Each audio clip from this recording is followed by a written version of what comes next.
Hi friends, good morning. Srinu Rani కిచెన్కి స్వాగతం. ఈరోజు వచ్చేసి కొన్ని షార్ట్ వీడియోలు అయితే చేసేసుకున్నాను. ఎండలకి చీరలు కట్టలేక ఇంకా సరే ఈరోజు మండే కాబట్టి అరుణాచల స్టోన్స్కి వచ్చేసి శుభ్రం చేసి గంధం కుంకుమ అయితే పెడతాను. ఇంకా దానిమ్మ జ్యూస్ వేయాలి, అలాగే పప్పు అనేది చేయమన్నారు. ఇంకా బీరకాయ పప్పు అయితే చేద్దాం అనుకుంటున్నాను. ఇంకా ముందుగా ఇదిగోండి కుందులు కూడా అక్కడ పెట్టాను. ఇంకా గంధం రాద్దాము, స్టోన్స్ అయితే శుభ్రం చేసి ఇంకా అవి శుభ్రం చేసుకుంటూ అరుణాచల శివ అరుణాచల శివ అరుణాచల శివ అంటూ ఇంకా నామం జపిస్తూ అయితే ప్రతి మండే నేను ఇదే విధంగా చేస్తూ ఉంటాను. ఎందుకంటే కొత్త ఫ్రెండ్స్ యాడ్ అయ్యారు కాబట్టి ఏంటా స్టోన్స్ అని అనుకుంటారు కదా. పూజా మందిరంలో 2 ఉంటాయి, అలాగే తులసమ్మ దగ్గర ఒకటి, శివలింగం వచ్చేసి మారేడు చెట్టు మొదట్లో అయితే అభిషేకం చేస్తూ ఉంటారు శ్రీవారు. ఇంకా అవి ప్రతి మండే ఇలాగే చేస్తూ ఉంటాను. ఇంకా సరే ఉదయాన్నే స్నానం అయిపోయింది, శ్రీవారు టీ పెట్టేశారు. మీరు నమ్మినా నమ్మకపోయినా ఇంతకుముందు ఒకవేళ ఎప్పుడన్నా నిద్ర పట్టినా 7-7:30కి ఒక్కొక్కసారి నిద్ర పట్టి ఆ టైంకి లేచి అబ్బా టీ పెట్టాలా అని చాలా ఇబ్బంది పడేదాన్ని. ఎవరన్నా పెడితే బాగుండు అనుకునేదాన్ని. మా పాప హైదరాబాద్ నుంచి వచ్చినప్పుడైతే తను సాయంత్రం పూట అయితే పెడుతుంది, ఒక్కొక్కసారి మార్నింగ్ కూడా పెట్టేస్తుంది. అప్పుడు చాలా ప్రశాంతంగా ఉంటుంది. ఇంకా శ్రీవారు వచ్చేసి 2 సంవత్సరాల నుంచి తనే పెడుతున్నారు. ఇంకా పొంగు రాగానే అల్లం కానీ ఎలాచి కానీ ఒక్కొక్కసారి చెక్క వేసి పెడతారు. దాదాపు తులసి దళాలు వేసి కొంచెం రేర్ అనుకోవాలి. ఎందుకంటే మా పాప చిన్న పాప వచ్చేసి ఏయన్నా ప్రయోగాలు ఆ విధంగా చేస్తే అస్సలు తాగదు. ఇంకా సరే ఆ మ్యారేజ్ అయ్యాక మీరు ఏదన్నా వేయండిలే, మన ఇద్దరమే కాబట్టి తాగొచ్చు అంటూ ఉంటాను. ఇంకా నిన్నైతే చెక్క వేసి పెట్టారు, అల్లం లేదని. ఇంకా అల్లం అయితే మధ్యాహ్నం వచ్చేటప్పుడు తీసుకువచ్చారు. ఇంకా అల్లం తెచ్చారు కాబట్టి అల్లం టీ అయితే పెట్టేసి పొంగు రాగానే లేపుతారు. అప్పుడు నేను ఇంకా ఇల్లు బయట అంతా ఊడ్చేసి ఒక్కొక్కసారి ముందుగా టీకి ముందు స్నానం చేస్తాను, ఒక్కొక్కసారి టీ తాగేసిన తర్వాత ఒక 10 నిమిషాలు మాట్లాడుకుంటామని చెప్పాను కదా. ఆ ముచ్చట్లు అయ్యాక ఆ తర్వాత స్నానం చేసి పూజ అనేది చేసుకుంటాను. శ్రీవారు టీ పెట్టి లేపుతుంటే అబ్బా చాలా ప్రశాంతంగా ఉంటుంది. ఎందుకంటే ఆ కప్పు టీయే చాలా ఎనర్జీ అనేది ఇస్తుంది. ఇదొక్కటి చెయ్యండి, మీకు ఏదన్నా చేస్తానన్నట్లు తనకెప్పుడన్నా కొంచెం విసుగ్గా ఉన్న రోజు మధ్య మధ్యలో తప్పితే తనే పెడుతూ ఉంటారు డైలీ వచ్చేసి. ఇంకా ఎంత టీ తాగినా అదంతా అయిపోయాక పూజ చేసే లోపే వాటర్ అనేది చాలా దాహం వేస్తుంది ఈ చెమటలకి. ఇంకా లీటర్ బాటిల్ ఇక్కడ పెట్టుకుంటాను, వంట అయ్యేసరికి అది కంప్లీట్ అవ్వాలని నా టాస్క్. ఇంకా సరే పూజ అయిపోయింది. ఇంకా ఇడ్లీ వేసి చట్నీ చేశాను, ఇల్లు బయట ఊడవటం, గంధం ఇదిగోండి ఈ విధంగా ప్లేట్లో పెడతాను, వాటర్ అనేది వేస్తూ ఉంటాను. ఇంకా పూజ అయిన వెంటనే మీతో షేర్ చేసుకున్నాను. ఇక్కడ పచ్చిమిర్చి మంచివి ఉన్నాయి, కాకపోతే పాతవైతే కొన్ని పండి అలా ఉన్నాయి. ముందు ఈరోజు టాస్క్ కంప్లీట్ చేద్దామని ఇవి మొత్తం పాడైపోయినవి తీసేసి అవైతే వేయిస్తున్నాను.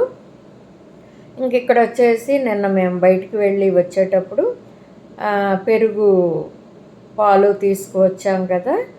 ఇంకా అవైతే మజ్జిగ చేద్దామని, ఎందుకంటే 11:30 కంపల్సరీ మజ్జిగ తాగుతా. మిక్సీలో వేసేయి ఇలా దానిమ్మ మజ్జిగ రెడీ చేసి ఒకసారి మిక్సీ వేస్తాను. ఇదిగోండి మేమైతే దానిమ్మ జ్యూస్ వేశాను. ఇంకా శ్రీవారు వచ్చేసి ఐస్ క్యూబ్స్ వేయి చల్లగా తాగొచ్చు అన్నారు.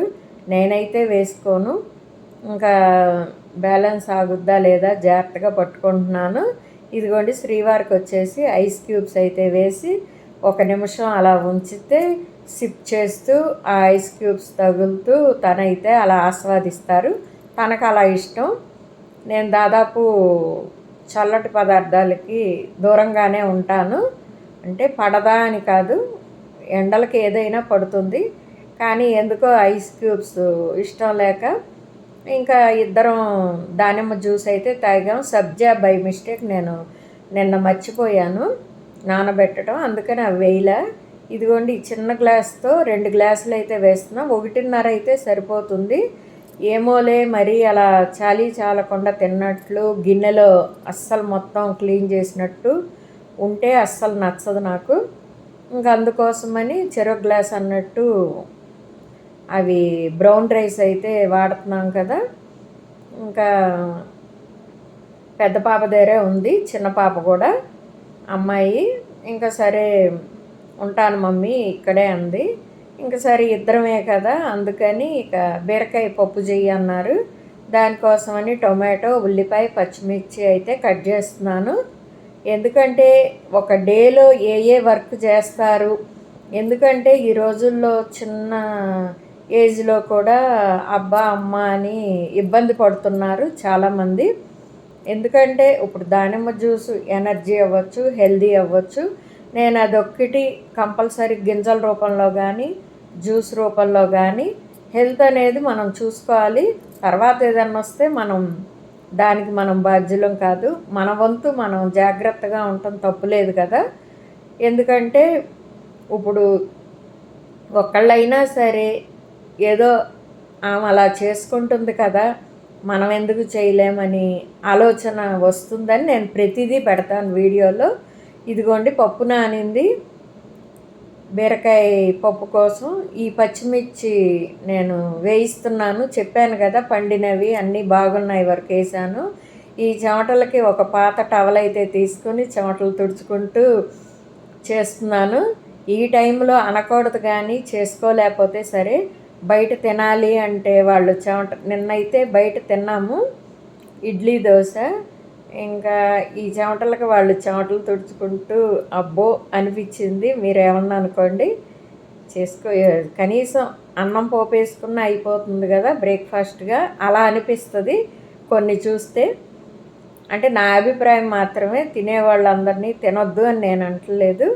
చేసుకోగలిగినంత కాలం శ్రీవారు కూడా ఇంటి ఫుడ్డే ఇష్టపడతారు. ఏది చేస్తే అది తింటారు. ఎప్పుడన్నా మారాం చేస్తూ ఉంటారు చిన్నపిల్లోళ్ళలాగా. ఇంకా సరే ఇద్దరమే కదా 5 తిన్నా ఇడ్లీ అని 3 ప్లేట్లు అయితే వేశాను. ఇంక ఇడ్లీ పెట్టేసి ఇక టవల్తో చెమటలు తుడుచుకుంటూ వర్క్ అయితే చేశాను. దాహం వేసేదైతే వేస్తూ ఉంది. అడుగు ప్లేట్ తీసాను. ఇంకా ఇడ్లీ వేసేస్తున్నాను. ఎందుకంటే ఈ ఎండలకి ఇంకా కాటన్ శారీసే కట్టుకోవాలి.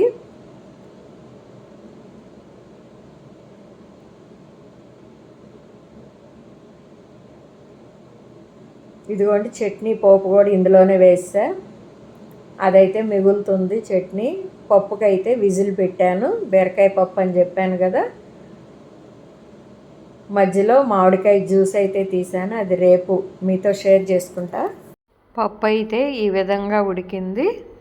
ఇదిగోండి నేను అందులో ఉప్పు, కారం, పసుపు, చింతపండు వేసేసి మెదిపేసి కొంచెం సేపు ఉడకనిచ్చిన తర్వాత పోపు అయితే వేసేస్తాను. మన బీరకాయ పప్పు అనేది రెడీ అయిపోతుంది. ఎండలకి వంట చేయాలంటే కూడా విసుగ్గా ఉంటుంది. చింతపండు గుజ్జు అయితే ఉంచేదాన్ని ఇదివరకు. ఇదిగోండి పోపు వేసాను. బీరకాయ పప్పు రెడీ.